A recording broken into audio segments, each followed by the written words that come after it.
কবিতাৰ শিৰোনাম হৃদয়ৰ অনুভূতি। কবি হিমান্ত গোহাঁই, আবৃত্তি তপন দাস। আশাবোৰ আজি সেমেকি শুকাই যোৱা যেন অনুভৱ হ'ব ধৰিছে। নিকা আকাশখনিত চকুৰ পচাৰতে এচমকা কলীয়া ডাৱৰে বেয়াকৈ হেঁচি ধৰিছেহি। বাস্তৱৰ সপোনবোৰো দেখোন আজি বহু নিলগত। কোনোবা অচিনা বতাহে বাৰুকৈ জোকাৰি গ'ল আজি।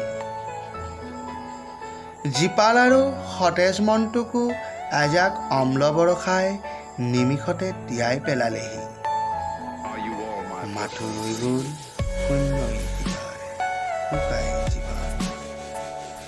ব্যৰ্থতাত জুৰুলা হোৱা মনটো শোকত আৱেগিকৈ ভাঙি পৰাৰ বাদে কি খবৰ। ফুলকাঁইতেৰে আৱৰাৰ দৰে জীৱনৰ প্ৰতিটো পথেই লাহে লাহে গতিৰোধ হ'ব ধৰিছে। বাৰিষাত বানৰ কবলত পোক পতংগবোৰ উটি ভাহি হাবাথুৰি খাই ফুৰাৰ দৰে মনটো আজি জীৱনৰ ব্যাকুলতাৰ সোঁতত পথভ্ৰষ্ট। কেৱল জীয়াই আছো সেই অন্তিম দিনটিৰ অপেক্ষাত। নেদেখাজনেনো কোন দিশে বাট দেখুৱাই নিয়ে আগলে।